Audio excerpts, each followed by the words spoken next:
महाराष्ट्रातील वैभवशाली पत्रकारितेच्या परंपरेला काळिमा फासणारी एक घटना पुण्यात उघडकीस आली आहे.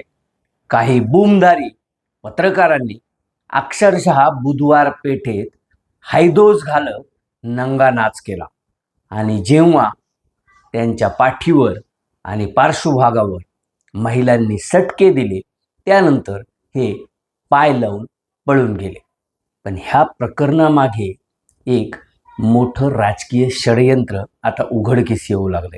दोन महिला राजकीय नेत्यांमधील स्पर्धा पत्रकारांचा वापर करून एकमेकाचा काटा काढण्यापर्यंत गेली अशी चर्चा आता सुरू झाली. नेमकं पत्रकारांनी बुधवार पेठेत जाऊन काय काय कांड केलं, तिथं कसा नंगा नाच केला आणि त्यांना कसे रट्टे मिळाले, या सगळ्या विषयावर आपण पुढील काही वेळा चर्चा करणार आहोत. तेव्हा कुठेही जाऊ नका. न्यूज अँड व्ह्यूजचे व्हिडिओ आवडत असल्यास लाईक करायला, शेअर करायला आणि न्यूज अँड व्ह्यूज या यूट्यूब चॅनलला सबस्क्राईब करायला विसरू नका. नमस्कार, मी लक्ष्मीकांत रुईकर. न्यूज अँड व्ह्यूजमध्ये आपल्या सर्वांचं स्वागत. पुणे विद्येचं माहेरघर तसेच पत्रकारितेचे दिग्गज लोक या पुण्यानं पाहिलेले आहेत. अगदी लोकमान्य बाळ गंगाधर टिळक असतील किंवा परुळेकर असतील अथवा प्र के आत्रे असतील, असे एक ना अनेक हिरे या पुण्यात पत्रकारितेनं पाहिले आणि अनुभवले देखील. सरकारचं डोकं ठिकाणावर आहे काय असा अग्रलेख लिहिण्याची आणि सरकारला जाब विचारण्याची हिंमत ज्या बाळ गंगाधर टिळक यांची होती त्यांनी आपली पत्रकारिता पुण्यातच केली. पण अलीकडच्या काळात आणि विशेषतः जेव्हापासून सोशल मीडिया आणि न्यूज चॅनलचं जे काही स्तोम माजलेलं आहे, जो काही एक स्फोट झालेला आहे, त्यानंतर दगड काढला की कुठला तरी पत्रकार हा सापडतोच. कुणीही पत्रकारितेचं कार्ड गळ्यात घालून बोंबलत नको तिथं आढळून येतो. मग अधिकाऱ्यांना ब्लॅकमेलिंगचा प्रकार असेल, पुढाऱ्यांकडून 4-2 पैसे घेण्याचा प्रकार असतील किंवा आपली दुकानदारी चालवण्याचा प्रकार असेल, असे अनेक प्रकार पत्रकारितेच्या नावाखाली अलीकडे सर्रास सुरू आहेत. हे सगळ्यांनाच माहिती आहे, पण त्याकडं सोयीस्करपणे दुर्लक्ष केलं जातं. पण पुण्यातल्या बुधवार पेठेत 2-4 दिवसापूर्वी जो काही प्रकार घडला आणि त्याची जी काही चर्चा सुरू झाली ती पत्रकारितेला आणि पत्रकार किंवा मीडिया या नावाला मोठा काळिमा फासणारी आहे. पुण्यातल्या बुधवार पेठेमध्ये काही पत्रकार हे तरबंग होऊन म्हणजे दारूच्या नशेत गेले. त्या ठिकाणी त्यांनी यथेच्छ उपभोग घेतला.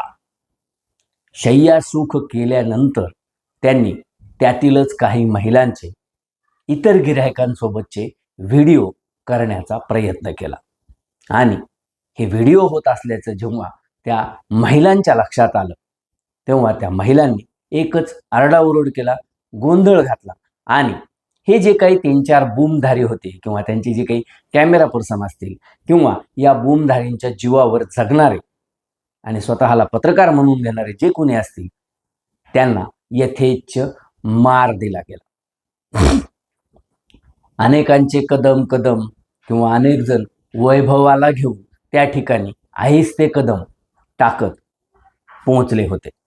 हा सगळा प्रकार जेव्हा पोलीस स्टेशनपर्यंत गेला आणि बुधवार पेठेतील एका महिलेनं जेव्हा विनयभंगाची तक्रार दिली त्यानंतर या प्रकरणाचं गांभीर्य अधिकच वाढलं.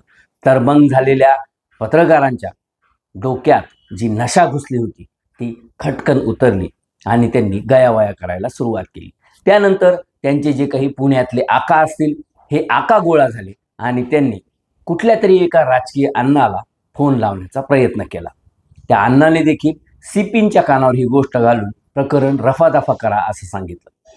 इथपर्यंत सगळं ठीक होतं. पण पत्रकारांना एवढी काय खाज होती की त्यांनी बुधवार पेठेत जाऊन काही महिलांचे व्हिडिओ करावेत किंवा एखाद्या लॉजवर जाऊन त्या ठिकाणी काय धंदे चालतात हे दाखवण्याचा प्रयत्न करावा. याचा जेव्हा शोध घेण्याचा प्रयत्न केला तेव्हा यापेक्षाही अधिक रंजक कहाणी समोर आली.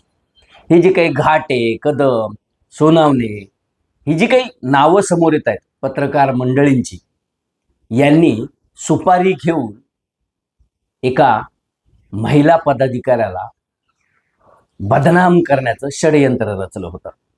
सुपारी देणारी ही काही दिवसांपूर्वीच तिच्या पदावरून दूर झाली होती किंवा खरात बाबासोबत तिचे काही फोटो व्हिडिओ व्हायरल झाल्यानंतर तिला तोंड लपून पळावं लागलं होतं. तिला शासकीय आणि राजकीय अशा दोन्ही पदाचा किंवा अध्यक्षपदाचा राजीनामा द्यावा लागला. तोच सूड तोच राग डोक्यात ठेवून पुण्यातल्या आपल्या प्रतिस्पर्धी सहकारी महिलेचा काटा काढायचा, तिला राजकीय आयुष्यातून उद्ध्वस्त करायचं म्हणून या माजी अध्यक्षांनी पत्रकारांना हाताशी धरलं. बरं, पत्रकार हाताशी धरताना एक गोष्ट जाणीवपूर्वक ठामपणे पाळली गेली, ती म्हणजे पत्रकार आपले असावेत, स्वकीय असावेत, स्पष्टच सांगायचं तर आपल्या जातीचे असावेत. आणि या पत्रकारांनी देखील लोणावळ्याच्या एका रिसॉर्टवर 25 लाख रुपयांची बिदागी घेतली आणि समोरच्या महिला पदाधिकाऱ्याला बदनाम करण्याचं षडयंत्र रचलं गेलं.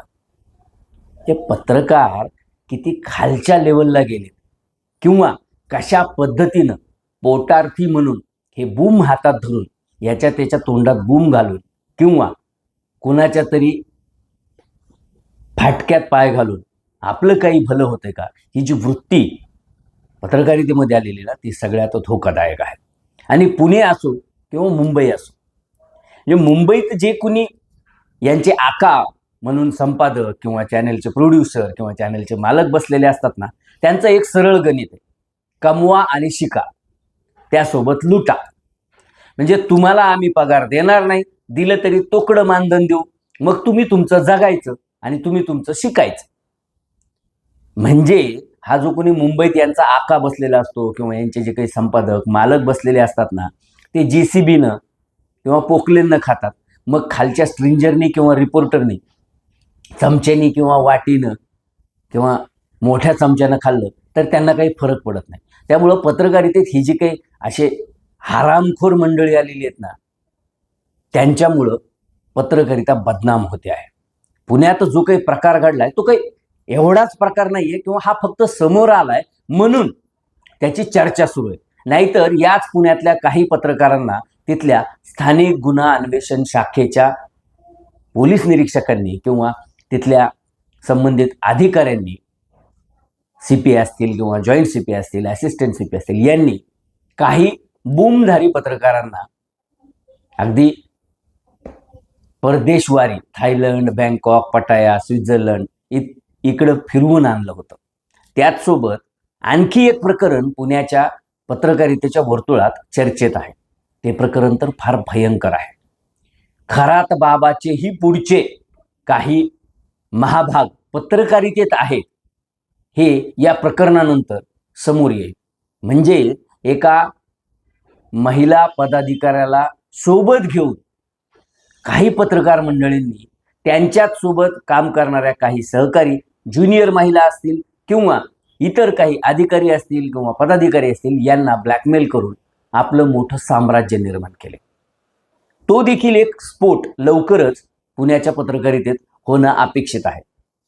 एकूणच काय तर पत्रकारिता हा लोकशाहीचा चौथा स्तंभ मानला जातो आणि इतर 3 स्तंभाकडून फारशी जनतेला अपेक्षा राहिलेली नाही. त्यामुळे पत्रकारितेकडून किंवा पत्रकारांकडून खरं बोललं जाईल, खरं लिहिलं जाईल, वास्तव दाखवलं जाईल आणि सत्ताधाऱ्यांवर अंकुश ठेवला जाईल अशी अपेक्षा सर्वसामान्य जनता व्यक्त करते.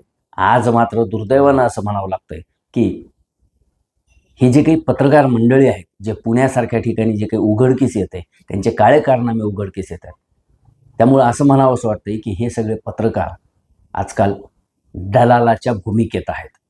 यांच्यापेक्षा बुधवार पेठेत स्वतःचं शरीर विकून पोट भागवणाऱ्या त्या महिला बाऱ्या म्हणाव्या लागतील. निदान त्या खुलेपणानं हे सांगतात की आम्हाला नाईलाज आहे, आमचं पोट भागवावं लागतं, आमचं कुटुंब चालवावं लागतं, म्हणून हा आम्ही व्यवसाय करतो.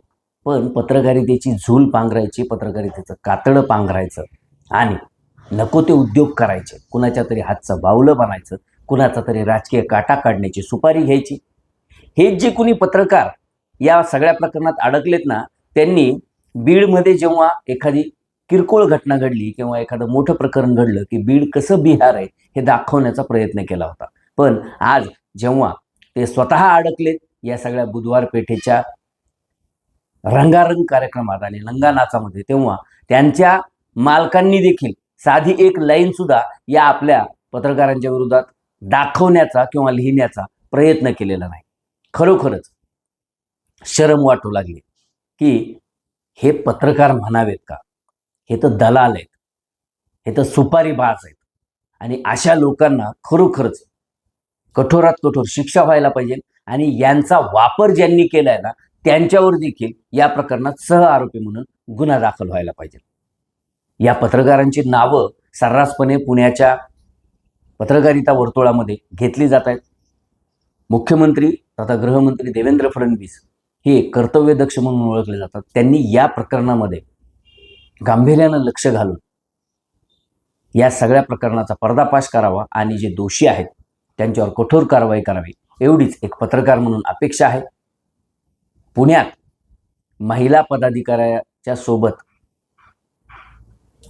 ज्या पत्रकारांनी हा सगळा प्रकार केलाय किंवा ज्या पत्रकारांनी आपल्याच काही सहकाऱ्यांचं देखील शोषण केलेलं आहे त्याबाबत देखील आम्ही माहिती गोळा करत आहोत.